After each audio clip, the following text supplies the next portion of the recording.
કેમ છો? હું દીપક ગોગરા ફરી એક વખત આપ સર્વેનું સ્વાગત કરું છું.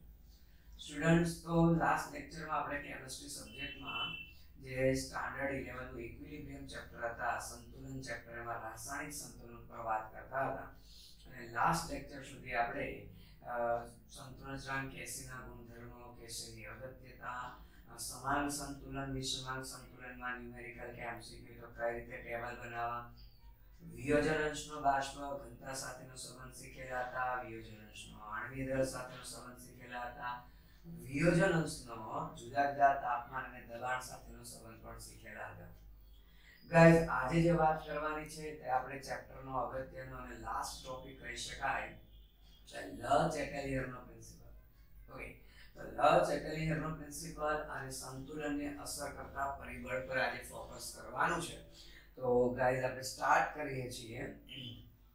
ઓકે, તો વાત કરીએ છીએ ગાઈઝ સૌથી પહેલા લ સેટેલિયરનો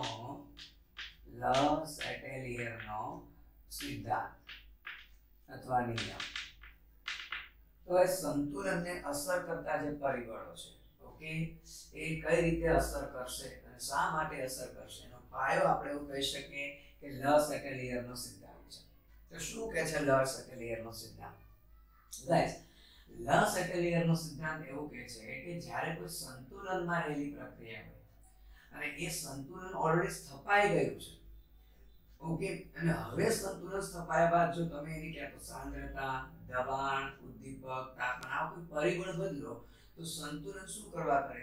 શક્ય તેટલું ઝડપથી પ્રાપ્ત કરવા કરે. મીન્સ કે સંતુલનમાં આપણે જે પણ ચેન્જ કરવા કરીએ છીએ તો સંતુલન એવો સ્વભાવ ધરાવે કે તમે જે ચેન્જ કરવા કરો છો, તમે જે ફેરફાર લાગુ પાડવા કરો છો એને શક્ય એટલું ઝડપથી દૂર કરવા કરે અને એવો પ્રયત્ન કરે કે પોતાની પ્રક્રિયાનો જે સંતુલન અચળાંક હતો એ અચળ રાખવા કરે.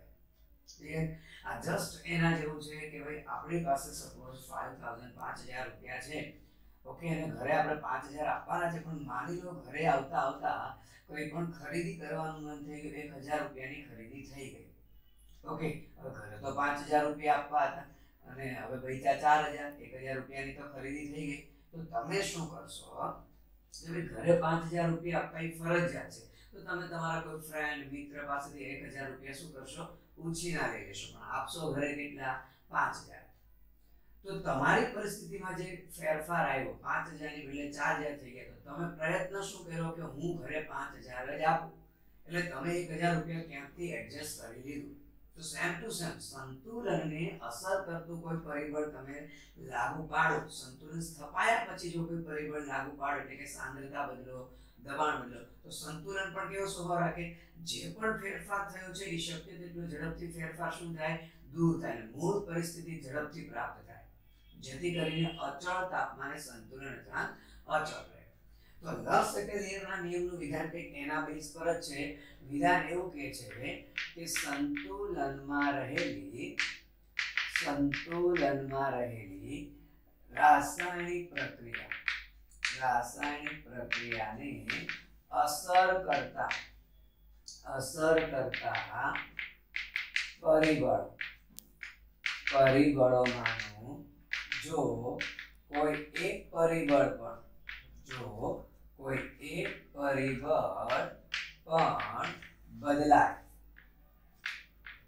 બદલાય તો સંતુલન, ઓકે, કોઈ પણ એક પરિબળ પણ બદલાય અથવા તો કોઈ એક પરિબળમાં ફેરફાર કરવામાં આવે. ચાલો, કોઈ એક પરિબળમાં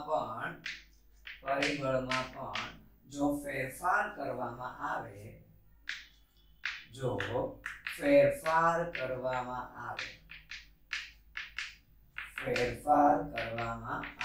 તો સંતુલન એવી રીતે થાય છે, ઓકે, એવી રીતે થાય છે કે જેથી લાગુ પાડેલો ફેરફાર શક્ય તેટલો ઝડપથી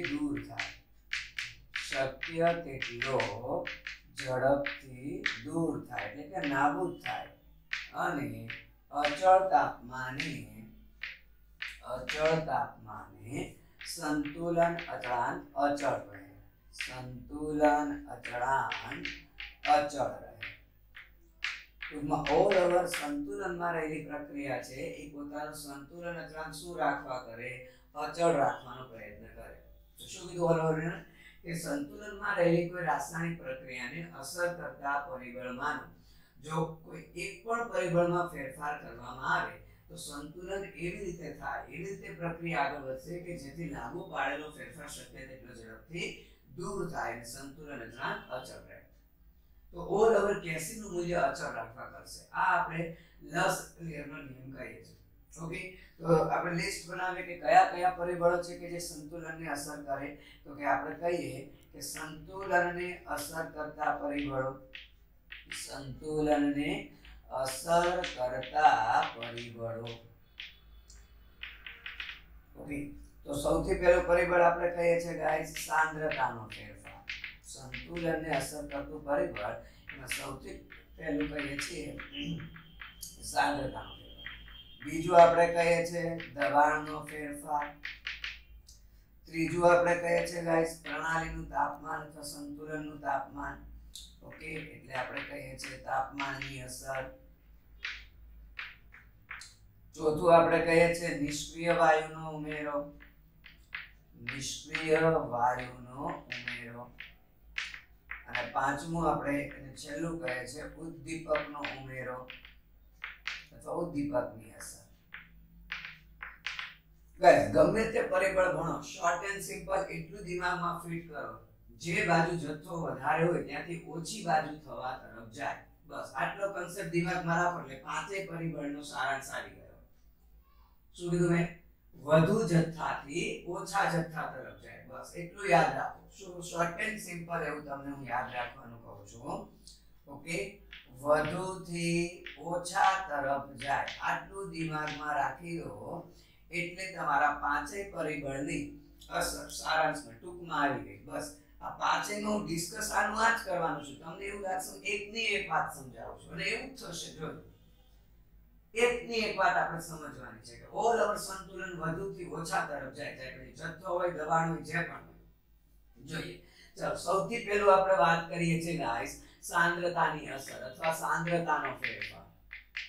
સાંદ્રતાનો ફેરફાર તો સીધી વસ્તુ છે ગાઈસ, કોઈ પણ પ્રક્રિયા કે જે સંતુલનમાં રહેલી હોય, ઓકે, સંતુલનમાં રહેલી કોઈ પણ પ્રક્રિયા છે ગાઈસ, એમાં સાંદ્રતા આપણે બે રીતે બદલી શકીએ. સાંદ્રતા કઈ રીતે? માનો કોઈ આ પ્રક્રિયા છે A રિવર્સિબલી gives B. ઓકે, તો માની લો આ પ્રક્રિયા સંતુલનમાં છે. હવે સંતુલન પછી આની સાંદ્રતા બે રીતે બદલી શકાય. કઈ કઈ રીતે બદલી શકાય? તો એક તો આપણે એવું કહી શકીએ કે પ્રક્રિયક હોય કે નિપજ હોય, સાંદ્રતાનો વધારો કરીને, કે પ્રક્રિયક હોય કે નિપજ હોય, ઓકે, એની સાંદ્રતા શું કરીએ આપણે? વધારી દઈએ સંતુલન પછી. અને એક આપણે એવું કહીએ છીએ કે પ્રક્રિયક હોય કે નિપજ હોય, ઓકે, એની સાંદ્રતા શું કરી દઈએ? ઘટાડી દઈએ. એટલે કે પ્રક્રિયક કે નિપજને બહાર કાઢી લઈએ. જો સમજો, મેન આ કન્સેપ્ટ છે. ઓકે, વધુથી ઓછા તરફ જશે અને બે રીતે સાંદ્રતાનો ફેરફાર કરી શકાય. ઓકે, કે સપોઝ મારી પાસે એક સિમ્પલ એક્ઝામ્પલ આપણે હેબર પ્રોસેસ નું કહીએ કે N2 gas plus 3H2 gas it reversibly gives 2NH3 gas. જો ધ્યાન આપજો ગાઈસ, ધ્યાન આપજો ગાઈસ.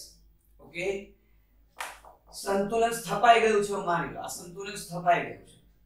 હવે આપણે પહેલા આની વાત કરી દઈએ. ચાલો કન્સેપ્ટ દિમાગમાં જવા દઈએ કે માની લો કે પ્રક્રિયામાં સંતુલન સ્થપાઈ ગયું, સંતુલન આવી ગયું અને હવે સંતુલન પછી હું પ્રક્રિયકની સાંદ્રતા વધારું છું. માનો મેં નવો N2 બહારથી ઉમેરી દીધો છે, નવો N2. તો અલ્ટિમેટલી નવો N2 બહારથી ઉમેરી દીધો. ઓકે, તો અહીંયા પ્રક્રિયક બાજુ જથ્થો શું થઈ ગયો? વધી ગયો. અને મેં એવું કીધું છે વધુથી ઓછા તરફ જાય. તો લસ ક્લિયર પણ એવું કીધું છે કે સંતુલનને અસર કરતો કોઈ પણ પરિબળ બદલો. અત્યારે આપણે સાંદ્રતા બદલી દીધી તો સંતુલન કેવી રીતે થશે? કે જે પણ ફેરફાર લાગુ પાડેલો છે તે શક્ય તેટલો ઝડપથી નાબૂદ થાય અને પોતાની સંતુલન સ્થિતિ શક્ય તેટલી ઝડપથી પાછી પ્રાપ્ત કરે. મેં વધુ N2 ઉમેરી દીધો તો સંતુલન વિખાઈ ગયું.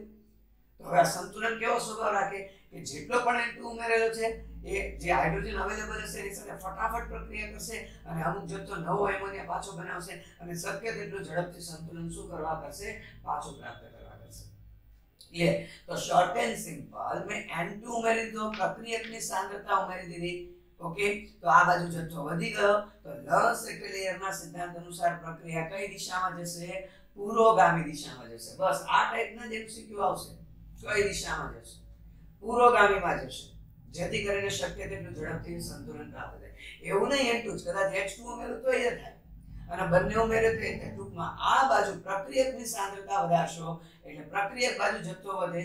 લસ એટલે લેયરના નિયમ અનુસાર જે બાજુ વધુ જથ્થો છે ત્યાંથી સંતુલન કઈ બાજુ જવા કરે, ઓછા જથ્થા તરફ જવા કરે. ઓકે, હવે માની લો કે મેં નિપજની સાંદ્રતા વધારેલી હોત કે ફરી હવે આ પરિસ્થિતિ ભૂલી જાઓ, પ્રક્રિયકની સાંદ્રતા વધારેલી હતી એ પરિસ્થિતિ હવે શું કરો, ભૂલી જાઓ કે ફરી માનો સંતુલન છે અને સંતુલનમાં મેં બહારથી કોઈ નવો એમોનિયા એડ કરી દીધો. તો નવો એમોનિયા એડ કરી દીધો સીધી વસ્તુ છે, આ બાજુ એમોનિયાનો જથ્થો શું થઈ ગયો, વધી ગયો. તો લસ એટલે એ પ્રમાણે સંતુલન જો ફટાફટ મેળવવું છે તો અમુક એમોનિયાનો જથ્થો એ વિઘટન પામી પ્રક્રિયા બાજુ આવવા કરશે તો જ ફટાફટ પાછું સંતુલન મળે ને. કે અહીંયા જે એમોનિયાનો જથ્થો વધી ગયો છે તો સંતુલન તો ઝડપથી સંતુલન પ્રાપ્ત કરવા કરે એટલે જેટલો પણ વધારે જથ્થો એમોનિયા છે એમાંથી અમુક જથ્થો આ બાજુ ટૂંકમાં ફેંકી દેશે, વિઘટન પામી જશે. તો મેં એમોનિયા ઉમેરી દીધું, નિપજની સાંદ્રતા વધારી દીધી તો અલ્ટિમેટલી આ બાજુ જથ્થો વધ્યો. આપણે કીધું વધુ જથ્થાથી ઓછી બાજુ, તો અહીંયા એમોનિયાનો જથ્થો વધી ગયો તો અહીંયા એની સાપેક્ષમાં પ્રક્રિયા પહોંચા છે તો પ્રક્રિયા કઈ દિશામાં જશે, પ્રતિગામીમાં. વધુથી ઓછા એટલું યાદ રાખો એટલે બધા પરિબળની અસર આવી ગઈ અને એના પરથી આવા જ MCQ પૂછાશે કે નવો પ્રક્રિયક એડ કર્યો અથવા પ્રક્રિયક દૂર કર્યો તો સંતુલન કઈ દિશામાં થશે. આ જ પ્રકારના MCQ આ ટોપિકમાંથી આવશે. એવી રીતે ગાઈસ જો આપણે પ્રક્રિયક અને નિપજની સાંદ્રતા ઘટાડવાની વાત કરીએ, વધારવા દ્વારા સમજી લીધું કે કોની સાંદ્રતા વધારે તો પ્રક્રિયા કઈ દિશામાં જાય. તો શોર્ટ એન્ડ સિમ્પલ આપણે કીધું કે જો પ્રક્રિયકની સાંદ્રતા આપણે વધારી દઈશું તો પ્રક્રિયા પુરોગામીમાં જશે. જો નિપજની સાંદ્રતા આપણે વધારી દઈશું ગાઈસ તો પ્રક્રિયા પ્રતિગામીમાં જશે. ઓકે, બેકવર્ડ ડિરેક્શનમાં આવશે. હવે માની લો કે હું પ્રક્રિયકની સાંદ્રતા ઘટાડું છું, પ્રક્રિયકની સાંદ્રતા ઘટાડું એટલે ફરી પાછું ચાલો આ બંને તીર ભૂલી જાઓ પાછા. ઓકે, ફરી માની લો પ્રક્રિયા સંતુલનમાં છે, પ્રક્રિયા કઈ સ્થિતિમાં છે, સંતુલનમાં છે. પણ હવે સંતુલન પછી માનો અમુક નાઇટ્રોજન અથવા હાઇડ્રોજન મેં અથવા અમુક પ્રક્રિયક મેં બહાર કાઢી લીધો, તોય તમે સિમ્પલ લોજિક વિચારો, મેં અમુક પ્રક્રિયક બહાર કાઢી લીધો તો અલ્ટિમેટલી અહીંયા જથ્થો વધી ગયો કે નહીં, નિપજ બાજુ. સીધી વસ્તુ છે, મેં અમુક પ્રક્રિયક બહાર કાઢી લઉં સંતુલન પછી તો અલ્ટિમેટલી નિપજ બાજુ જથ્થો વધી ગયો તો ફરી એકનું એક વધુથી ઓછા તરફ, તો અહીંયા જથ્થો વધી ગયો તો પ્રક્રિયા કઈ ડિરેક્શનમાં આવશે, પ્રતિગામી. તો સિમ્પલ લોજિક છે કે જો પ્રક્રિયકની સાંદ્રતા હું ઘટાડું તો અલ્ટિમેટલી પ્રક્રિયા કઈ બાજુ આવશે, પ્રતિગામી દિશામાં આવશે. કારણ કે પ્રક્રિયકને બહાર કાઢી લો તો અલ્ટિમેટલી નિપજ બાજુ જથ્થો વધી ગયો અને નિપજ બાજુ જથ્થો વધી ગયો તો વધુથી ઓછા બાજુ તરફ જાય તો જ નવું સંતુલન ફટાફટ પ્રાપ્ત થાય. હવે માની લો કે કદાચ મેં પ્રક્રિયકને બદલે નિપજની સાંદ્રતા બહાર કાઢી નાખી હોત, અમુક એમોનિયાને બહાર ખેંચી લીધો હોત તો સીધી વસ્તુ છે, જો એમોનિયાને બહાર લઈ લો તો પ્રક્રિયકનો જથ્થો વધી જાય તો પ્રક્રિયા લસ એટલે એ પ્રમાણે પુરોગામી દિશામાં જાય. એટલે જો ગાઈસ હું નિપજની સાંદ્રતા ઘટાડું તો પુરોગામી દિશામાં પ્રક્રિયા થાય. અને એટલે જ ગાઈસ ઇન્ડસ્ટ્રીમાં ઓકે કોઈ પ્રક્રિયા કે જે સંતુલનમાં છે એમાં વધુ ને વધુ નિપજ મેળવે તો જેવું નિપજ બને એટલે અમુક જથ્થો કન્ટિન્યુ શું કરતા રહે, બહાર કાઢતા રહે, જેથી કરીને સંતુલન કન્ટિન્યુ. સંતુલનને તો શું લાગે કે ભાઈ અહીંથી નિપજ બહાર નીકળતી જાય છે તો સંતુલન તો દર વખતે કયો પ્રયત્ન કરશે, જેટલી નિપજ બહાર રહી ગઈ એને ફટાફટ બનાવવા માટે તો નવું સંતુલન સ્થપાય. એને થોડી ખબર છે કે ભાઈ આ લોકો નિપજ બહાર કાઢતા રહે, નિશ્ચિત આપણે પ્રક્રિયાને ઉલ્લુ બનાવવાની છે. ઓકે, તો જેટલો નિપજ બને એમોનિયા બહાર કાઢતો રહીશ તો પ્રક્રિયા દરેક તબક્કે એવું જ માનશે કે હું ફટાફટ જે એમોનિયા બહાર જાય છે ફટાફટ બનાવું તો સંતુલન સ્થપાય. પણ આપણે કન્ટિન્યુ એમોનિયા બહાર કાઢીએ છીએ એનો પ્રક્રિયા મેક્સિમમ પુરોગામી દિશામાં થયા કરે તો કન્ટિન્યુ નિપજ આપણને મળે અને મેક્સિમમ જથ્થો મેળવી શકાય. બસ સાંદ્રતાની અસરમાં આટલા જ કન્સેપ્ટ દિમાગમાં રાખવાના છે બેઝિકલી. જે બાજુ વધુ જથ્થો હોય ત્યાંથી પ્રક્રિયા ઓછા જથ્થા તરફ જાય એટલું દિમાગમાં ફિટ કરી દો એટલે આવું કઈ યાદ રાખવાની જરૂર નથી. અને નહીતર શોર્ટ એન્ડ સિમ્પલ કહેવું કે જો પ્રક્રિયકની સાંદ્રતા વધે તો લ સેટેલાઇટ પ્રમાણે નિપજ બાજુ પ્રક્રિયા થશે, નિપજની સાંદ્રતા વધે તો લ સેટેલાઇટ પ્રમાણે ફટાફટ સંતુલન સ્થાપવા માટે પ્રતિગામી દિશામાં પ્રક્રિયા. જો પ્રક્રિયક બહાર કાઢી નાખશો તો નિપજ બાજુ જથ્થો વધી જાય, અલ્ટિમેટલી પ્રક્રિયા પુરોગામીમાં જાય. જો નિપજ બહાર કાઢી નાખશો તો અલ્ટિમેટલી પ્રક્રિયક બાજુ જથ્થો વધી જાય તો પુરોગામીમાં જશે અને આગળ છે પ્રક્રિયક બહાર કાઢી નાખો તો પ્રતિગામી. ઓકે, તો આ જે અસર થઈ કોની અસર થઈ ગાઈસ? સાંદ્રતાની અસર. સેમ ટુ સેમ ગાઈસ મારે દબાણમાં આવું જ કહેવાનું છે. જોજો એકદમ simple logic, simple concept guys. તો હવે હું બીજી અસર વાત કરીશ ગાઈસ, દબાણની અસર. તો દબાણની અસરમાં પણ એવું છે. પહેલી વસ્તુ દબાણની અસર છે એટલે ક્યાં અસર થશે? વાયુરૂપ પ્રક્રિયકો કે નિપજોને જ અસર કરશે. શુદ્ધ સોલિડ કે શુદ્ધ લિક્વિડ ને દબાણની કોઈ ખાસ અસર હોતી નથી, આપણને ખ્યાલ છે ગાઈસ. ક્લિયર? તો ખાસ કરીને જે વાયુરૂપ પ્રક્રિયકો હશે તો વાયુરૂપ નિપજ એને આપણે ધ્યાનમાં લેશું. તો દબાણની અસર પણ આ રીતે સમજાવી શકાય. મારે હું ફરી હેબર પ્રોસેસની જ વાત કરી દઉં. આપણી પાસે વાયુરૂપ પ્રક્રિયક નિપજ છે. ઓકે, હેબર પ્રોસેસની જ વાત કરીએ. N2 gas, 3H2 gas, રિવર્સિબલી 2NH3 gas. જોજો ખાલી વાયુની જ વાત કરવાની છે તો આપણા પ્રક્રિયામાં અત્યારે દરેક પ્રક્રિયક અને નિપજ વાયુ સ્વરૂપે છે. પણ ઓલ ઓવર જો પ્રક્રિયક બાજુ ટોટલ 4 મોલ વાયુ છે.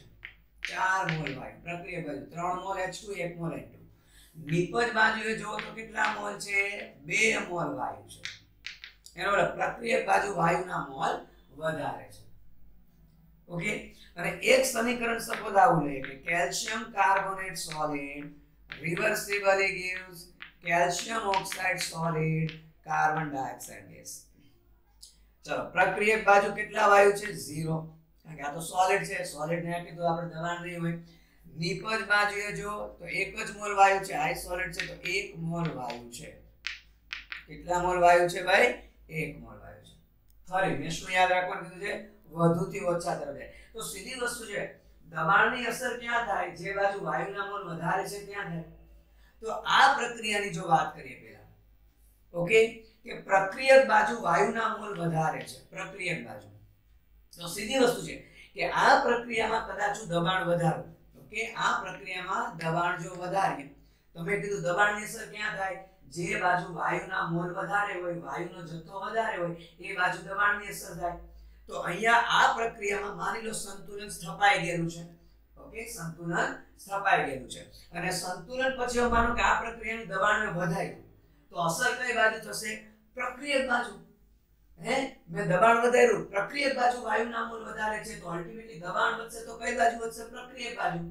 તો ફરી બાજુ આ બાજુ દબાણ એટલે કે જથ્થો વધી ગયો તો આપણે કીધું વધુથી ઓછા બાજુ પ્રક્રિયા જાય. તો સીધી વસ્તુ છે પ્રક્રિયક બાજુ વાયુના મોલ વધારે છે, પ્રક્રિયક બાજુ દબાણ વધે તો સંતુલન ફટાફટ સ્થાપવા માટે લ સેટેલાઇટ પ્રમાણે પ્રક્રિયા કઈ દિશામાં જાય? પુરોગામી દિશામાં જાય. ક્યાં દબાણની અસર વધારે થશે? જે બાજુ વાયુના મોલ વધારે હોય. તો મેં દબાણ વધારી દીધું, અલ્ટિમેટલી અહીંયા દબાણ વધી ગયું, અલ્ટિમેટલી પ્રક્રિયક બાજુ જથ્થો વધી ગયો તો પ્રક્રિયા પુરોગામીમાં જાય. ઓકે, માની લો કદાચ આ પ્રક્રિયામાં મેં દબાણ ઘટાડેલું હોત તો પણ મેં કીધું દબાણની અસર ક્યાં થાય? જે બાજુ વાયુનો જથ્થો વધારે હોય. તો મેં દબાણ ઘટાડ્યું તો અલ્ટિમેટલી દબાણ કઈ બાજુ ઘટશે? જ્યાં વાયુના મોલ વધારે હોય ત્યાં ફટાફટ ઘટશે ને. તો અહીંયા વાયુના મોલ વધારે છે તો અહીંયા દબાણ ઘટશે, અલ્ટિમેટલી તો અહીંયા વધી ગયું. ઓકે, દબાણ ઘટાડ્યું તો વાયુના મોલ આ બાજુ છે તો દબાણની અસર ખાસ જે બાજુ વધુ વાયુના મોલ હોય ત્યાં ખાસ અસર થાય. તો અહીંયા દબાણ ઘટાડવાથી દબાણ ઘટશે, અલ્ટિમેટલી પ્રક્રિયક બાજુ જથ્થો ઘટ્યો, નિપજ બાજુ વધ્યો તો પ્રક્રિયા કઈ દિશામાં થાય? પ્રતિગામી દિશામાં થાય. ટૂંકમાં દબાણની અસર ક્યાં થશે? જે બાજુ વાયુના મોલ વધારે હોય ત્યાં થાય. ઓકે, હવે જો આ પ્રક્રિયાની વાત કરીએ, માની લો આની જેમ લઈએ કે અહીંયા આપણે કદાચ દબાણ વધારેલું હોય તો દબાણ વધારીએ તો ફરી ક્યાં અસર થશે? જે બાજુ વાયુના મોલ વધારે હોય ત્યાં દબાણની અસર થાય. તો તમે જો દબાણ વધારશું તો વાયુના મોલ અહીંયા નિપજ બાજુ વધારે છે તો દબાણ વધારો તો અલ્ટિમેટલી આ બાજુ જથ્થો વધશે, આ બાજુ જથ્થો વધશે તો પ્રક્રિયા લ સેટેલાઇટ પ્રમાણે કઈ દિશામાં આવશે? પ્રતિગામી દિશામાં આવશે. જોજો ઉલટાઈ ગયું. અહીંયા દબાણ વધારવાથી પુરોગામીમાં જતું હતું, અહીંયા દબાણ વધારવાથી પ્રતિગામીમાં. ઓકે. અને હવે માની લો જો હું દબાણ ઘટાડું, ફરીને દબાણ ઘટાડ્યું, દબાણ ઘટાડાની અસર ક્યાં થશે? જે બાજુ વાયુના મોલ વધુ હોય. તો મેં દબાણ ઘટાડેલું છે તો અલ્ટિમેટલી અહીંયા દબાણ ઘટશે, અલ્ટિમેટલી નિપજ બાજુ જથ્થો ઘટી ગયો. તો લ સેટેલાઇટ પ્રમાણે પ્રક્રિયા કઈ દિશામાં જશે? પુરોગામી દિશામાં જશે. ટૂંકમાં જો વાયુના મોલ પ્રક્રિયક બાજુ વધારે હોય તો ઇન્ડસ્ટ્રીયલી એવું કહી શકીએ કે દબાણનો વધારો ફાયદાકારક છે. વાયુના મોલ પ્રક્રિયક બાજુ વધારે હોય તો ઇન્ડસ્ટ્રીયલી એવું કહી શકીએ દબાણનો વધારો ફાયદાકારક છે, કારણ કે દબાણ વધારવાથી પ્રક્રિયા મેક્સિમમ પુરોગામી દિશામાં જશે, મેક્સિમમ નિપજ મળશે. ક્લિયર? પણ ગાઈસ જો નિપજ બાજુ વાયુનો જથ્થો વધારે હોય તો એવા કેસમાં દબાણ ઓછું રાખવાથી નિપજનો જથ્થો વધે. ઓકે. તો આ બાજુ નિપજ બાજુ વાયુના મોલ વધારે છે તો શક્ય તેટલું દબાણ નીચું રાખશો તો પ્રક્રિયા પુરોગામી દિશામાં જશે, તો મેક્સિમમ નિપજ મળશે. ક્લિયર? તો દબાણની અસરની વાત તો હજુ કહું છું ગાઈસ, એકનો એક કન્સેપ્ટ મેં બેમાં સમજાવ્યો છે, વધુથી ઓછા તરફ જાય. ક્લિયર? ચાલો ત્રીજું અસર આપણે કહેવાનું છે તાપમાનની અસર. ક્લિયર? તો ગાઈસ આપણે ત્રીજું પરિબળની વાત કરી દઈએ, તાપમાનની અસર.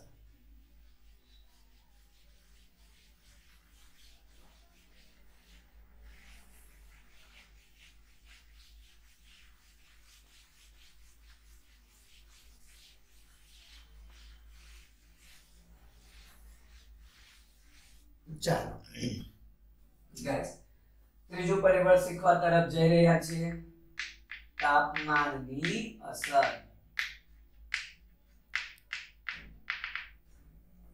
તાપમાનની અસર તો તાપમાનને આધારે એવું કહી શકાય પ્રક્રિયાને બે ભાગમાં વહેંચી શકાય, ઉષ્મા શોષક પ્રક્રિયા અને ઉષ્મા ક્ષેપક પ્રક્રિયા. તો પહેલા વસ્તુ તો આપણે તાપમાનને આધારે પ્રક્રિયાને બે ભાગમાં વહેંચી દઈએ. બરોબર છે? એક આપણે કહીએ છીએ ઉષ્મા શોષક પ્રક્રિયા. ઓકે. અને એક આપણે કહીએ છીએ ગાઈસ ઉષ્મા ક્ષેપક પ્રક્રિયા. ઉષ્મા શોષક પ્રક્રિયા, ઉષ્મા શોષક અને ક્ષેપક. Endothermic reaction, exothermic reaction guys. હવે ઉષ્મા શોષક પ્રક્રિયામાં કઈ રીતનું હોય છે ગાઈસ?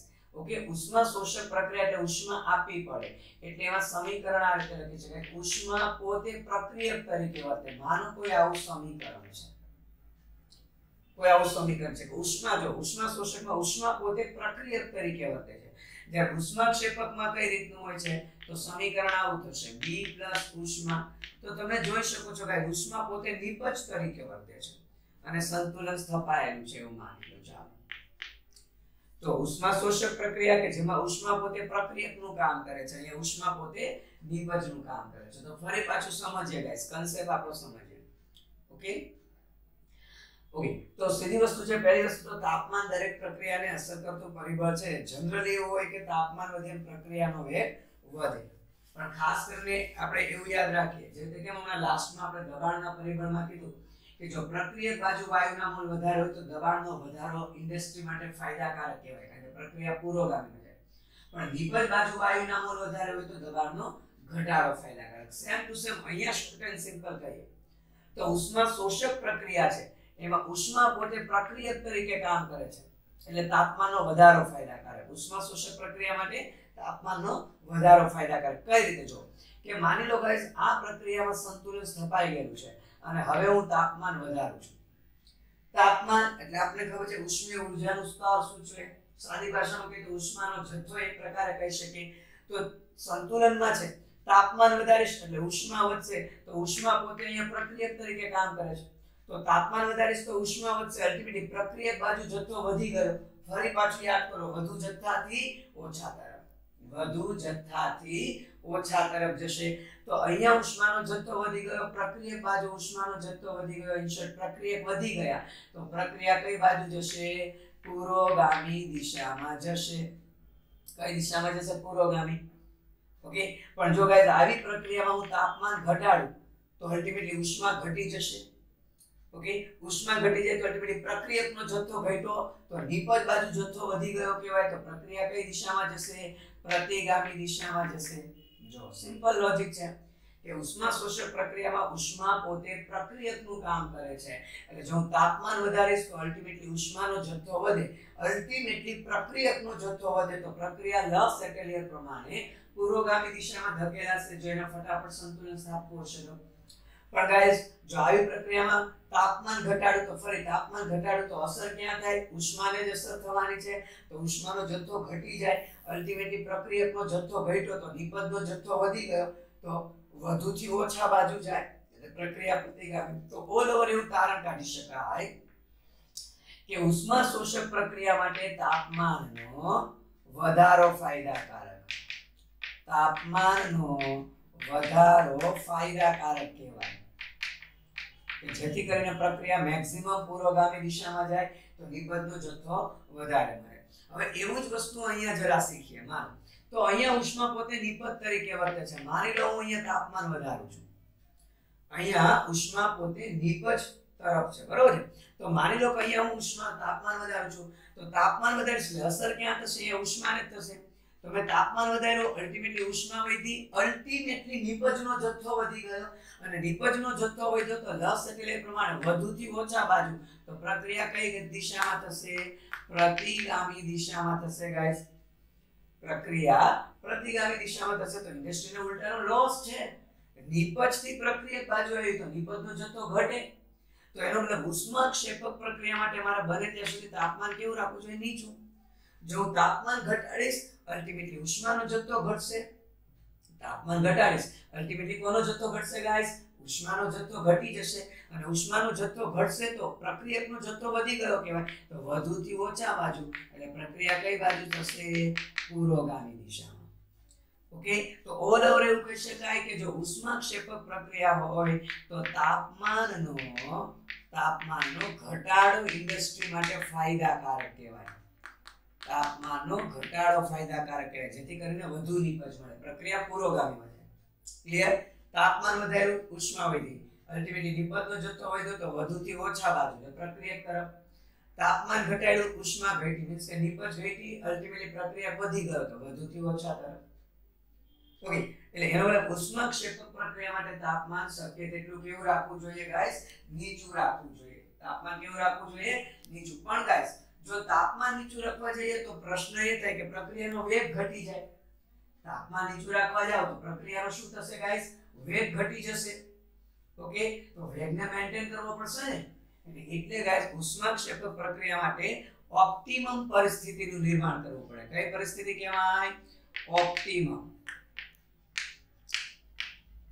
ઓપ્ટિમમ પરિસ્થિતિનું નિર્માણ કરવું પડે તો ઓપ્ટિમમ પરિસ્થિતિનો મતલબ એવો થાય ગાઈસ કે તાપમાન તો નીચું રાખવું પડશે એટલે આપણે એવું કરવું પડશે તો શક્ય તેટલું ઊંચું દબાણ રાખવું પડશે અને એ જો પ્રક્રિયા બાજુ વાયુના મોલ વધારે હોય તો કે શક્ય તેટલું ઊંચું દબાણ શક્ય તેટલું નીચું તાપમાન ટૂંકમાં પરિસ્થિતિ સેટ કરવી પડે અને ઉદ્દીપકનો શું કરવો પડે ઉપયોગ આ ત્રણેયનો સમન્વય આ ત્રણેય પરિબળને સેટ કરવા એને કહેવાય ઓપ્ટિમમ પરિસ્થિતિ કે ઉષ્માક્ષેપક પ્રક્રિયા માટે તાપમાનનો ઘટાડો ફાયદાકારક પણ જો તાપમાન ઘટાડવા જઈએ તો પ્રક્રિયાનો વેગ ઘટી જાય ઓકે અને પ્રક્રિયાનો વેગ ઘટે તો વેગને મેન્ટેન કરવા માટે શક્ય તેટલું ઊંચું દબાણ રાખવું પડે જો વાયુ પ્રક્રિયા વધારે હોય તો ઓકે ઉદ્દીપક ઉપયોગ કરવો પડે અને શક્ય તેટલું નીચું તાપમાન કે ભાઈ નીચું એટલે પાછું હાવ એકદમ નીચું નહીં પણ એવું કયું તાપમાન રાખે કે જેથી કરીને પ્રક્રિયા પૂર્વગામીમાં જઈ શકે તો આ ત્રણેય પરિબળ સેટ કરવા એને કહેવાય ઓપ્ટિમમ પરિસ્થિતિ ક્લિયર પણ ગાઈસ આના પરથી ગ્રાફિકલ પ્રકારનો એમસીક્યુ પણ આવે છે કઈ રીતે સમજો તો તમને ખ્યાલ હશે ગાઈસ એક સમીકરણ આવું છે આપણી પાસે કે delta G0 -2.303 RT log Kc અથવા તો Kp સંતુલન અચળાંક આપણો અને એક સમીકરણ ડેલ્ટા G0 નું આવું પણ છે કે delta G0 delta H0 - T delta S0 જો ગાઈસ આમાં log Kc ને આ સમીકરણમાં log Kc ને આપણે કરતા બનાવવાનો પ્રયત્ન કરીએ તો શું થશે કે -ડેલ્ટા G0 છેદમાં 2.303 RT। और डेल्टा G0 ની કિંમત મૂકી દઈએ તો માઈનસ આ માઈનસ તો શું થઈ જશે delta H0 minus T delta S0 છેદમાં 2.303 RT। ફરી જો સાદું રૂપ આપીએ તો માઈનસ મીન્સ કે છૂટા પાડીએ તો ડેલ્ટા H0 ના છેદમાં 2.303 RT માઈનસ માઈનસ પ્લસ તો T डेल्टा S0 ના છેદમાં આખું પદ આવશે પણ T ઉડી જશે તો ડેલ્ટા S0 ના છેદમાં 2.303 ખાલી r જ આવશે કારણ કે એક વખત આ પદ આના છેદમાં એક વખત આના છેદમાં તો T ઉડી જશે તો આપણને ઓલ ઓવર આવું સમીકરણ મળી ગયું। જોજો ગાઈસ આ સમીકરણ ગ્રાફ નક્કી કરવા માટે બહુ કામનું છે અને ગાઈસ ઓકે જો આ જુદા જુદા તાપમાન T1 તાપમાને KC1 લઈ લો ओके T2 તાપમાને KC2 લઈ લો અને સાદું રૂપ આપું તો જે આપણે લાસ્ટ લેક્ચરમાં વન ટોપ નું સમીકરણ લખ્યું હતું ને એ જ સાબિત થઈ જાય log Kp2 Kp1 delta H0 2.303 r okay કાઉસમાં T2 T1 T1 T2 આપણે લાસ્ટ લેક્ચરમાં વન ટોપ નું સમીકરણ લખેલું હતું સંતુલન અચળાંક પર તાપમાનની અસર હે ઈ બેઠું સાબિત આના પરથી જ કરી શકાય। ક્લિયર છે તો અત્યારે વાત કરીએ આપણું બેઝિક ઇક્વેશન આ છે પણ હવે જો ગાઈસ બે अलग अलग एक આપણી પાસે ઉષ્મા શોષક પ્રક્રિયા છે અને એક આપણી ઉષ્મા શોષક પ્રક્રિયા છે અને એક આપણી પાસે કઈ પ્રક્રિયા છે ગાઈસ ઉષ્મા ક્ષેપક પ્રક્રિયા છે। જોજો આલેખીય સમજૂતી ध्यान આપજો ગાઈસ આવા એમસીક્યુ પૂછાય તો ઉષ્મા શોષક પ્રક્રિયા હોય તો આપણને ખબર છે ગાઈસ ઉષ્મા શોષક પ્રક્રિયા માટે ડેલ્ટા H0 નું મૂલ્ય કેવું હોય પોઝિટિવ હોય તો અહીંયા આ માઈનસ છે ડેલ્ટા H0 નું મૂલ્ય પોઝિટિવ તો પ્લસ માઈનસ માઈનસ જ થવાનું ને ક્લિયર તો સીધી વસ્તુ છે ઓકે જરા એવું લાગે તો જો લખી દઈએ કે log Kc માઈનસ છે ડેલ્ટા H0 નું મૂલ્ય પોઝિટિવ છે તો ઓબ્વિયસલી છે 2.303 RT ઓકે અને પ્લસ આપણને મળેલું છે ડેલ્ટા S0 છેદમાં 2.303 r તો તમે જો ગાઈસ પ્લસ માઈનસ માઈનસ જ થવાનું છે એટલે ઓલરેડી હું ફરી પાછું લખી દઉં અહીં પ્લસ માઈનસ માઈનસ તો હવે જો સિમ્પલ લોજિક છે ગાઈસ કે જો હું y અક્ષ પર મીન્સ કે આ સમીકરણ કોના જેવું થયું y mx c જેવું થયું જો સમીકરણ y આટલું જો અહીંયા હું t ફરી લખી દઉં તો mx c એનો મતલબ ગાઈસ જો y અક્ષ પર log kc લઈ લઉં y અક્ષ પર log kc x અક્ષ પર શું લઈ લઉં x અક્ષ ઉપર લઈ લઉં 1/t તો ઢાળ નેગેટિવ છે એટલે મને આલેખ આવો ઘટતો જતો મળે તો અહીંયા જે ઢાળ થશે એ ઢાળનું મૂલ્ય કયું થઈ જશે ગાઈસ ઓકે તો અલ્ટિમેટલી એવું લાગે તો અહીંયા જો બતાવી દઉં છું આ શું થઈ જશે આપણો ઢાળ થઈ જશે અને આ જે મૂલ્ય થયું અહીંથી કે આ એ આપણો શું થયો આંતરછેદ થયો તો આંતરછેદનું મૂલ્ય કયું થઈ જશે આ આપણો આંતરછેદ છે હે તો આપણો આંતરછેદ થઈ જશે સમજાય છે ઓકે ટૂંકમાં ઉષ્મા શોષક પ્રક્રિયા માટે log Kc વર્સિસ 1/t નો ગ્રાફ કેવો આવશે ઘટતો જતો। હવે ઉષ્મા ક્ષેપક માટે જો આપણને ખ્યાલ છે કે ઉષ્મા ક્ષેપક પ્રક્રિયા હોય તો ડેલ્ટા H0 કેવું આવે નેગેટિવ આવે ઋણ આવે ને તો અહીંયા ઓલરેડી નેગેટિવ છે ને અહીંયા નેગેટિવ મૂકું તો તમે સમજી શકો છો નેગેટિવ નેગેટિવ પોઝિટિવ તમે સમજી શકો છો કે ઉષ્મા ક્ષેપક પ્રક્રિયા માટે ડેલ્ટા H0 નું મૂલ્ય ઋણ હોય તો ઓલરેડી ઋણ છે અને આનું મૂલ્ય ઋણ તો માઈનસ માઈનસ પ્લસ તો ઓલ ઓવર સમીકરણ કેવું થશે ત્યાં સમીકરણ આવું થશે કે log Kc અહીંયા પ્લસ થઈ જશે delta H0 2.303 r into 1/t plus delta S0 upon 2.303 r તો હવે તમે સમીકરણ જોવો ગાઈસ ફરી પાછું ઓકે તો જો આ y mx c તો જો હવે હું જરા ગ્રાફ તમને દોરીને સમજાવવાનો પ્રયત્ન કરું ગાઈસ તો ફરી y અક્ષ ઉપર આપણે log Kc લઈ લઈએ છીએ x અક્ષ ઉપર આપણે 1/t લઈ લઈએ છીએ પણ હવે જો ઢાળ પ્લસ છે એટલે ગ્રાફ કેવો આવશે? આ રીતનો આવશે. તો હવે જે આ ઢાળ થયો એ ઢાળનું મૂલ્ય શું થશે? આ ઢાળનું મૂલ્ય એ થશે. અને જે આ આંતરછેદ થયો ગાઈસ એ આંતરછેદ કયો થશે? આ સમજાય છે? તો આ બે વસ્તુ ગાઈસ ધ્યાનમાં રાખજો, ભૂલ નહીં કરતા. ઓકે, હજુ થોડા વર્ષો પહેલા જ આમાંથી એમસીક્યુ તો ખાસ કરીને જેઈ મેન્સમાં. ઓકે, તો સીધી વસ્તુ છે, નીટમાં પણ આ પ્રકારના એમસીક્યુ આવી શકે. ટૂંકમાં કઈ રીતે ઉષ્મા શોષક માટે પ્લસ હોય તો પ્લસ માઈનસ માઈનસ એટલે ઢાળ નેગેટિવ. ઉષ્માક્ષેપક માટે ડેલ્ટા H0 નેગેટિવ હોય તો નેગેટિવ નેગેટિવ પોઝિટિવ એટલે ઢાળ કેવો આવશે? પોઝિટિવ. ક્લિયર? તો આજે આપણે વાત કરી ગાઈસ કે તાપમાનના પરિબળની વાત કરી. ઓકે, ચાલો હવે કયો છે નિષ્ક્રિય વાયુનો ઉમેરો. તો આપણે ચોથું પરિબળ જોવા જઈ રહ્યા છીએ ગાઈસ, નિષ્ક્રિય વાયુનો ઉમેરો.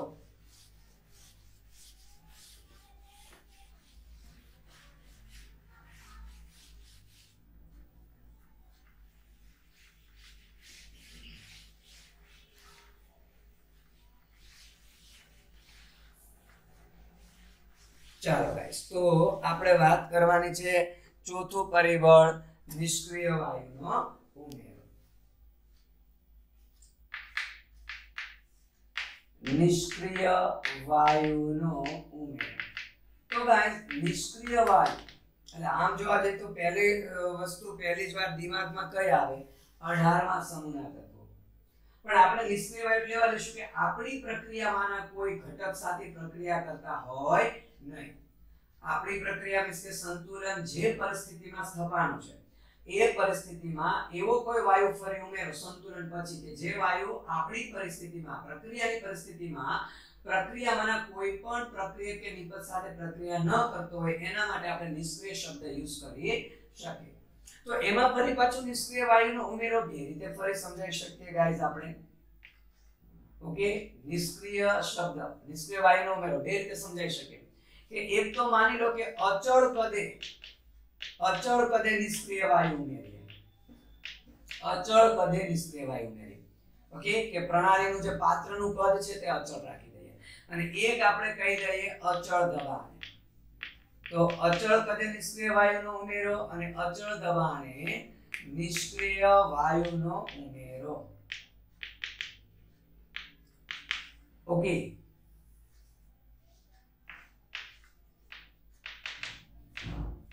એક વખત અચળ કદે ઉમેરી એક વખત અચળ દબાણ. તો માની લો કોઈ બંધ પાત્રમાં પ્રક્રિયા થયા અને કદ અચળ છે.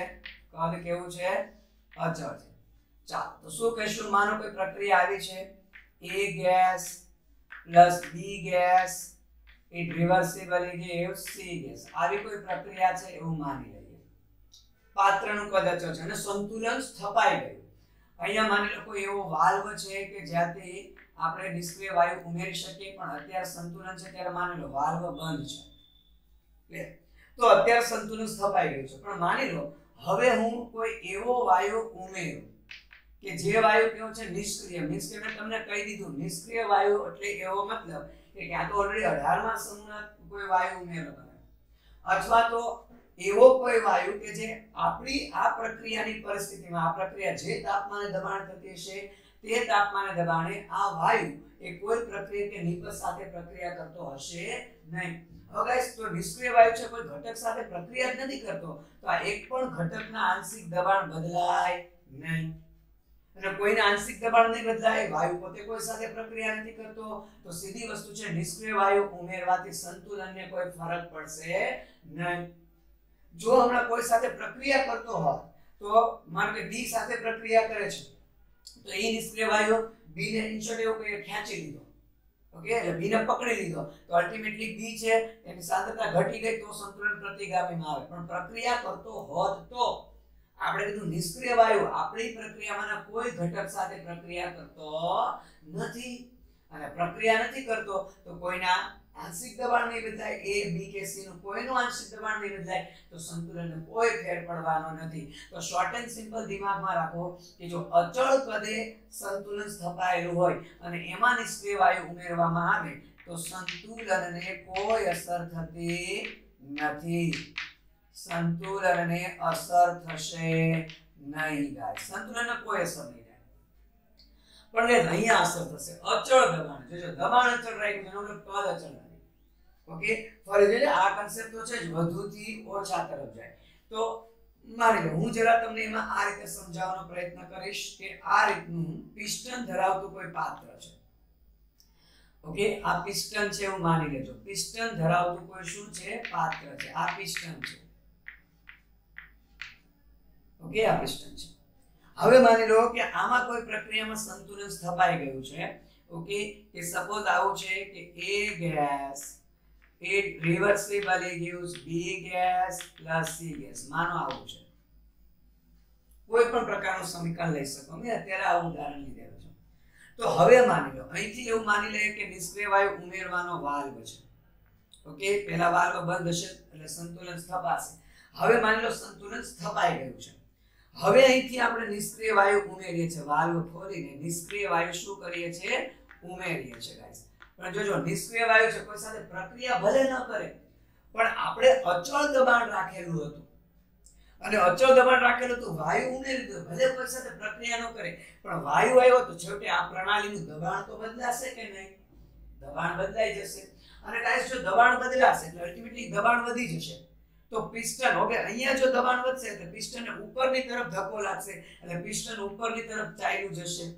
એટલે જે પરિસ્થિતિ પિસ્ટન અહીંયા હતું એ પિસ્ટન હવે અહીંયા આવી જશે. તો જો હવે આ ભૂલી જાઓ તો અલ્ટિમેટલી કદ શું થઈ ગયું? પ્રણાલીનું કદ વધી ગયું. અને જો પ્રણાલીનું કદ વધી જાય તો આપણે બોયલનો નિયમ ખબર છે પ્રણાલીનું કદ વધશે તો દબાણ શું થશે? ઘટશે. તો ફરી પાછું દબાણ ઘટી ગયું. અને ગાઈસ દબાણ ઘટી ગયું તો મેં કીધું તો દબાણની અસર ક્યાં થાય? જે બાજુ વાયુના મોલ વધારે હોય ત્યાં દબાણની અસર થાય. તો વાયુના મોલ અહીંયા છે. વાયુના મોલ વધારે ક્યાં છે? અહીંયા છે. તો અહીંયા અલ્ટિમેટલી દબાણ શું થયું? ઘટી ગયું. તો પ્રક્રિયા કઈ દિશામાં આવશે? પ્રતિગામી દિશામાં આવશે. સમજ્યા તમે? ફરી એક વખત શું કીધું? પહેલા પિસ્ટનની પોઝિશન અહીંયા હતી. અચળ દબાણે સંતુલન સ્થપાઈ ગયું. હવે સંતુલન પછી આપણે નિષ્ક્રિય વાયુ શું કર્યો? ઉમેરો. તો આપણે કીધું ભલે નિષ્ક્રિય વાયુ કોઈ સાથે પ્રક્રિયા કરતો નથી. નિષ્ક્રિય વાયુ કોઈ સાથે પ્રક્રિયા નથી કરતો પણ ગાઈસ દબાણ અચળતું વાયુ આવશે તો દબાણ તો બદલાશે ને. જોજો ઘટકના આંશિક દબાણની વાત નથી કરતો, કુલ પ્રણાલીના દબાણની વાત કરું છું. ઓકે, નિષ્ક્રિય વાયુ કોઈ સાથે પ્રક્રિયા નથી કરતો પણ અહીંયા પિસ્ટન હતું તો આ પરિસ્થિતિમાં જે દબાણ હતું એમાં દબાણનો વધારો થયો. દબાણ વધી ગયું એટલે ઓબ્વિયસલી પિસ્ટનને નીચેથી ધક્કો લાગશે. પિસ્ટન ઉપર ગયો હવે કદ વધી ગયું. કદ વધી ગયું તો ફરી પાછું ઓલ ઓવર દબાણ શું થયું? ઘટી ગયું. અને દબાણ ઘટ્યું તો મેં કીધું તો દબાણની અસર ક્યાં થશે? જે બાજુ વાયુના મોલ વધારે હોય ત્યાં. તો અલ્ટિમેટલી અહીંયા દબાણ ઘટી ગયું. ઓકે સોરી એટલે આ ભૂલ થઈ ગઈ છે. તો અહીંયા દબાણ ઘટી ગયું અને દબાણ ઘટી ગયું તો પ્રક્રિયા કઈ બાજુ થશે? પુરોગામીમાં. ક્લિયર? માફ કરજો આગલી વખતે આપણે પ્રતિગામી કહેવાય ગયું, માફ કરજો. ઓકે, દબાણ અહીંયા ઘટી ગયું. દબાણ ઘટી ગયું તો પ્રક્રિયા કઈ બાજુ? અહીંયા ઘટી ગયું તો અલ્ટિમેટલી અહીંયા વધી ગયું તો વધુથી ઓછા તરફ. ક્લિયર? ઓકે, જો માની લો કદાચ સમીકરણ આવું હોય. હવે આપણે પ્રક્રિયક બાજુ વાયુના મોલ વધારે લઈએ. A gas plus B gas reversibly gives C gas. પ્રક્રિયક બાજુ મેં વાયુના મોલ વધારે લીધા. ફરી એક મિનિટ કે ફરી નિષ્ક્રિય વાયુ ઉમેરું, દબાણ વધી ગયું, પિસ્ટન ધકેલાઈ ગયું એટલે ઓલ ઓવર. તો એવું દિમાગમાં ફિટ કરી દો કે અચળ દબાણે નિષ્ક્રિય વાયુ ઉમેરો તો ઓલ ઓવર ભલે વાયુ ઉમેરો છો ઓલ ઓવર દબાણ શું થાય? ઘટે. ઓકે, કારણ કે કદ વધી જાય છે એટલા માટે. ખ્યાલ આવે છે? ઓકે, તો નિષ્ક્રિય વાયુ ઉમેરીએ છીએ ભલે કોઈ ઘટક સાથે પ્રક્રિયા ન કરે પણ પ્રણાલીનું દબાણ વધી જાય. પ્રણાલીનું દબાણ વધે તો પિસ્ટનને ધક્કો લાગે, પિસ્ટન ઉપર થઈ જાય એટલે ઓલ ઓવર પ્રણાલીનું કદ વધી ગયું. પ્રણાલીનું કદ વધી ગયું તો બોયલના નિયમ પ્રમાણે દબાણ ઘટી જાય. તો એટલું દિમાગમાં ફિટ કરવાનું અચળ દબાણે નિષ્ક્રિય વાયુ ઉમેરો છો તો ઓલ ઓવર પ્રણાલીનું દબાણ ઘટે. હવે જો પ્રણાલીનું દબાણ ઘટ્યું ફરી દબાણની અસર ક્યાં થાય? જે બાજુ વાયુના મોલ વધારે હોય ત્યાં દબાણની અસર થાય. તો હવે પ્રક્રિયક બાજુ વાયુના મોલ વધારે છે તો અલ્ટિમેટલી અહીંયા દબાણ ઘટી ગયું તો હવે પ્રક્રિયા કઈ બાજુ થાય? પ્રતિગામીમાં. ક્લિયર? હવે પ્રક્રિયા કઈ બાજુ થાય? પ્રતિગામીમાં થાય. ઓકે, તો ઓલ ઓવર જો બધી આટલું ડિટેલમાં સમજવું ન હોય, જો કે સમજો તો વધારે સારું છે નો ડાઉટ, પણ શોર્ટ એન્ડ સિમ્પલ નું કન્સેપ્ટ બનાવી દઉં તમને. તો અચળ દબાણે નિષ્ક્રિય વાયુ ઉમેરો તો ઓલ ઓવર એવું કહેવાય કે એકંદરે એકંદરે પ્રણાલીનું દબાણ શું થાય છે? પ્રણાલીનું દબાણ ઘટે છે. ઓકે, પ્રણાલીનું દબાણ ઘટે. અને પ્રણાલીનું દબાણ ઘટે તો ઓબ્વિયસલી છે આપણે કેવો કન્સેપ્ટ લખી શકીએ? દબાણની અસર ક્યાં થાય? ઓકે, જે બાજુ વાયુના મોલ વધારે હોય ત્યાં પ્રણાલીનું દબાણ ઘટે એટલે જે બાજુએ વાયુના મોલ વધારે હોય ત્યાં અસર થશે. ત્યાં અસર થાય. આ શોર્ટ એન્ડ સિમ્પલ આપણે કન્સેપ્ટ લખી શકીએ. ઓકે, તો જે બાજુ વાયુના મોલ વધારે છે ત્યાં અસર થાય. તો જો અહીંયા વાયુના મોલ વધારે હતા, ઓકે, પણ દબાણ ઘટી ગયું તો અલ્ટિમેટલી અહીંયા દબાણ ઘટે એટલે પ્રક્રિયા પુરોગામીમાં થાય. ઇન શોર્ટ, જે બાજુએ વાયુના મોલ વધારે હોય તે તરફ પ્રક્રિયા થશે. બસ મેં આ એક કન્સેપ્ટ બનાવી દીધો. લો, ઓકે, કે અચળ દબાણે નિષ્ક્રિય વાયુ ઉમેરો તો જે બાજુ વાયુના મોલ વધારે હોય ને વધારે મોલ તરફ પ્રક્રિયા થશે. જો જનરલી આપણે કીધું વધુથી ઓછા, તો અહીંયા વધુથી ઓછાનો જ કન્સેપ્ટ છે. અહીંયા દબાણ ઘટી ગયું એટલે અહીંયા દબાણ વધી ગયું, વધુથી ઓછાનો જ છે. પણ જો શોર્ટ એન્ડ સિમ્પલ ટ્રીક બનાવી હોય તો આ બનાવી શકાય કે અચળ દબાણે નિષ્ક્રિય વાયુ ઉમેરો એટલે વધુ વાયુના મોલ હોય ને એ તરફ પ્રક્રિયા થાય. એવું સિમ્પલ યાદ રાખી લો. કારણ કે જે બાજુ વાયુના મોલ વધારે હોય અલ્ટિમેટલી ત્યાં દબાણ ઘટે છે. ઓકે, અહીંયા દબાણ ઘટ્યું તો અલ્ટિમેટલી અહીંયા વધ્યું તો વધુથી ઓછા. ઓકે, અહીંયા દબાણ ઘટ્યું તો અહીંયા વધી ગયું તો વધુથી ઓછા. તો કન્સેપ્ટ તો આપણો આનો જ છે, વધુથી ઓછા. પણ આખું જો સિસ્ટમ આખી મીન્સ કે આ કન્સેપ્ટ સમજવો મીન્સ કે તમને ન દિમાગમાં રહેતો વારે ઘડીએ ભૂલાઈ જતો હોય તો શોર્ટ એન્ડ સિમ્પલ એમસીક્યુ માટે એટલું દિમાગમાં રાખી શકીએ. અચળ દબાણે જો નિષ્ક્રિય વાયુ ઉમેરો તો જે બાજુએ વાયુના મોલ વધારે હોય તે બાજુએ પ્રક્રિયા થાય. જે બાજુએ વાયુના મોલ વધારે હોય તે બાજુએ પ્રક્રિયા થાય. ક્લિયર? ઓકે, તો આપણું ચોથું પરિબળ હતું. અને હવે ઉદ્દીપકનો ઉમેરો. ગાઈસ, તો ઉદ્દીપકના ઉમેરામાં આપણે શું કહીએ છીએ? ઓકે, તો ઉદ્દીપક છે તે નો ડાઉટ ગાઈસ કે જેટલો પુરોગામી પ્રક્રિયાનો વેગ વધારે એટલો જ પ્રતિગામી પ્રક્રિયાનો વેગ વધારે. ઓકે, ચાલો જરા આપણે વાત કરી દઈએ. પાંચમું પરિબળ ઉદ્દીપકનો ઉમેરો. ઉદ્દીપકનો ઉમેરો તો જનરલી એવું કહે છે કે ઉદ્દીપકનું મુખ્ય કાર્ય શું? ઉદ્દીપકનું મુખ્ય કાર્ય ગાઈસ ઓકે પ્રક્રિયાની જે સક્રિયકરણ ઉર્જા એ છે ઘટાડવાનું. પ્રક્રિયાની સક્રિયકરણ ઉર્જા ઘટાડવાનું કામ કરે છે. તો ચાલો જરા આપણે ગ્રાફિકલ રીતે સમજીએ કે અહીંયા માની લો y અક્ષ ઉપર આપણે સ્થિતિ ઉર્જા લઈ લઈએ છીએ, x અક્ષને પ્રક્રિયા અક્ષ કહી દઈએ. તો માની લો હજી પ્રક્રિયા એવી છે કે જેમાં મેં હજુ બજે ઉદ્દીપક ઉમેરેલો નથી. તો માની લો આ રીતે સમજો, મેં ઉષ્મા શોષક પ્રક્રિયા લીધી છે. આ પ્રક્રિયકની સ્થિતિ સૂચવે આ નિપજ.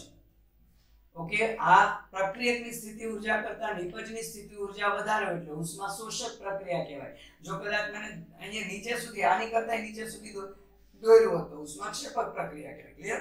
તો અત્યારે આ સક્રિયકરણ ઉર્જા છે, આ મધ્યવર્તી અવસ્થા કહેવાય. તો મધ્યવર્તી અવસ્થાની સક્રિય સ્થિતિ ઉર્જા અને પ્રક્રિયકની સ્થિતિ ઉર્જાનો જે તફાવત છે એને સક્રિયકરણ ઉર્જા કહેવાય. તો અત્યારે આ ગ્રાફ મેં કઈ પરિસ્થિતિમાં દોરેલ છે? ઉદ્દીપકની ગેરહાજરી. તો જે પીળી લીટી દોરેલી છે એ ઉદ્દીપકની ગેરહાજરીમાં દોરેલો અથવા બનાવેલો ગ્રાફ છે. પણ માની લો હવે આ જે પ્રક્રિયા છે એમાં ઉદ્દીપક ઉમેરું છું એટલે ગ્રાફ આવો થઈ જશે. જો તો તમે જોઈ શકો છો ગાઈસ, હવે સક્રિયકરણ ઉર્જા પહેલા આટલી હતી હવે આટલી છે. તો આ છે કે ઉદ્દીપકની હાજરીમાં દોરેલો ગ્રાફ છે. તો તમે જોઈ શકો છો ઉદ્દીપકનું મુખ્ય કાર્ય પ્રક્રિયાની સક્રિયકરણ ઉર્જા ઘટાડવાનું છે. એટલે ઉદ્દીપકથી પ્રક્રિયાનો વેગ વધી જાય. ઓકે, એટલે માનો કે આ કોઈ સંતુલનમાં રહેલી પ્રક્રિયા છે તો ઉદ્દીપક ઉમેરવાથી જેટલો પુરોગામી પ્રક્રિયાનો વેગ વધે એટલો જ પ્રતિગામીનો વેગ વધે. ને ઉદ્દીપક છે તો પુરોગામી અને પ્રતિગામી પ્રક્રિયાઓના વેગ, પ્રતિગામી પ્રક્રિયાના વેગમાં એક સમાન રીતે વધારો કરે. વેગમાં એક સરખો વધારો કરે ગાઈસ. ઓકે, એટલે આમ જોવા જાવ તો ઉદ્દીપકના ઉમેરણથી સંતુલન પર કોઈ અસર થતી અને ત્યાં એક કહી શકાય કે ફટાફટ પ્રાપ્ત થાય, પ્રક્રિયા પૂર્ણ થવા અથવા પ્રક્રિયાનું સંતુલન સ્થપાવવા બરાબર એનો સમય ઘટે એનો મતલબ કારણ કે વેગ વધી જાય છે, પણ જેટલો પુરોગામી પ્રક્રિયાનો વેગ વધે એટલો જ પ્રતિગામીનો વધે, એટલે બે પ્રક્રિયાનો વેગ એક સમાન રીતે વધે છે ગાઈસ. એટલે સંતુલન સ્થિતિમાં એવું કહી શકાય કે ફેર નથી પડતો, ખાલી સંતુલન ફટાફટ પ્રાપ્ત થાય. અને એટલે જ આપણે કહી શકીએ ગાઈસ કે જો સંતુલન અચળાંક Kc કહીએ તો Kc એટલે આપણે ખબર છે નિપજની સાંદ્રતા છેદમાં પ્રક્રિયક. તો જો જેટલો પુરોગામીનો વેગ વધે એટલે જેટલી b ની સાંદ્રતા વધે એટલો જ પ્રતિગામીનો વેગ વધે એટલી એની સાંદ્રતા વધે, એટલે ઓલ ઓવર અહીંયા જેટલો વધારો થાય એટલો જ અહીંયા વધારો થશે, તો ગુણોત્તર છે તો કેન્સલ થાય. કહેવાનો Kc નું મૂલ્ય કેવું રહેશે, ઉદ્દીપક ઉમેરવાથી Kc નું મૂલ્ય બદલાય નહીં, Kc નું મૂલ્ય અચળ રહેશે. અને ગાઈસ જો Kc અચળ રહેતો હોય તો Kc આપણે ડેલ્ટા G0 પરથી શોધીએ છીએ કે -2.303 RT log Kc. Kc નું મૂલ્ય અચળ તો ડેલ્ટા G0 નું મૂલ્ય અચળ, એટલે ઉદ્દીપક છે તે સંતુલનમાં બચે, કોઈ ફેર કરતો નથી એવું કહી શકાય, ખાલી સંતુલન ફટાફટ પ્રાપ્ત થાય છે. તો આ પાંચે પાંચ જે ડિસ્કસ કરેલા છે ગાઈસ તે સંતુલનને અસર કરતા પરિબળો છે. અને હજુ એક ડાયરેક્ટ રિલેશન કહી દઈશ guys. Okay, direct relation already આપણે થર્મોડાયનેમિક્સમાં એ વાત આવી ગઈ છે એટલે ડિટેલમાં નહીં વાત કરીએ કે સંતુલનના ચેપ્ટરમાં આપણે કહીએ છીએ કે મુક્ત ઊર્જા ફેરફાર, મુક્ત ઊર્જા ફેરફાર, ઓકે, સંતુલન અચળાંક, સંતુલન અચળાંક અને જે સાંદ્રતા ભાગફળ આપણું Qc હતું એ સાંદ્રતા ભાગફળ Qc વચ્ચેનો જો સંબંધ જોવા જાય તો થર્મોડાયનેમિક્સમાં આવું સમીકરણ છે કે delta G = delta G0 plus RT ln Kc અથવા Qc Kc અથવા Kp. પણ ગાઈસ જો સંતુલન સ્થિતિ હોય તો સ્ટુડન્ટ આમાં ભૂલ કરે છે, જો સંતુલન હોય આ બંનેમાંથી ડેલ્ટા G0 થાય. ઓકે, તો ઓબ્વિયસલી જે સમીકરણ આપણે મળી જશે delta G0 = RT ln Kc. મેં આ જ સમીકરણ લખેલું છે, આ લોગ માં છે, આ ln માં છે. ઓકે, તો સીધી વસ્તુ છે, જો ln k ને કરતા બનાવી દઈએ તો -ડેલ્ટા G0 શું થાય RT. અલ્ટિમેટલી ઓકે, જો બંને બાજુ e નો ઘાતાંક લઈએ તો k e ln e એટલે 1 થઈ જાય. e ઓલરેડી આ e બેઝ કહેવાય ને, e નો ઘાતાંક લીધો e ln એટલે શું કહેવાય 1, તો k = -ડેલ્ટા G0 RT કહેવાય. એનો મતલબ ગાઈસ સીધી વસ્તુ છે, જો delta G0 <1 sorry okay delta G0 <0 means કે ડેલ્ટા G0 આપણે કહે છે જો ઋણ હશે કે શૂન્ય કરતા ઓછું હશે ઋણ, તો માઈનસ માઈનસ પ્લસ એટલે તો k નું મૂલ્ય છે ને 1 કરતા મોટું આવશે, એટલે પ્રક્રિયા કઈ દિશામાં જાય, પુરોગામીમાં જાય. અલ્ટિમેટલી તો નિપજનો જથ્થો શું હોય, વધારે હોય.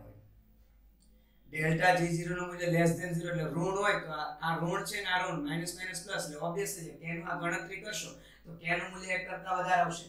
અને આપણે ખબર છે ડેલ્ટા G0 0 તો પ્રક્રિયા પુરોગામીમાં સ્વયંભૂ થતી હોય એટલે નિપજનો જથ્થો વધારે હોય તો પુરોગામીમાં સ્વયંભૂ થશે ગાઈસ. સેમ ટુ સેમ જો આપણે કહીએ જો ડેલ્ટા G0 <0 હશે એટલે ધન હોય તો પ્લસ માઈનસ માઈનસ તો k નું મૂલ્ય 1 કરતા ઓછું આવશે. ક્લિયર? તો પ્રક્રિયા પુરોગામીમાં નહીં થાય પણ પ્રતિગામીમાં થશે, તો અલ્ટિમેટલી નિપજનો જથ્થો ઓછો હોય પ્રક્રિયકનો વધારે હોય તો આ પરિસ્થિતિ ઇન્ડસ્ટ્રીને ફાયદો કરાવે નહીં, ઇન્ડસ્ટ્રીને ફાયદો પહેલી પરિસ્થિતિ કરાવે. અને જો ગાઈસ હજુ કહી શકીએ ડેલ્ટા G = 0 હોય તો k નું મૂલ્ય એક્ઝેક્ટ કેટલું થશે, 1 થશે. તો આપણે કહી શકીએ પ્રક્રિયા કઈ સ્થિતિમાં છે, સંતુલનમાં છે એવું કહી શકાય. Clear guys? તો ઓલ ઓવર આપણે અહીંયા રાસાયણિક સંતુલન પૂરું કરેલું છે, દરેક ટોપિક દરેક કન્સેપ્ટ પૂરા કર્યા. આને રિલેટેડ MCQ સોલ્વ કરો, ખાસ કરીને જે લ-ચેટલિયરનો પ્રિન્સિપલ અને સંતુલનને અસર કરતા પરિબળ એના MCQ બહુ સિમ્પલ હોય છે પણ છતાં સ્ટુડન્ટ ભૂલ કરે છે. તો આજનો ટોપિક ખૂબ વ્યવસ્થિત રિવાઇઝ કરો, ખૂબ સારા MCQ સોલ્વ કરો. Okay guys, best of luck.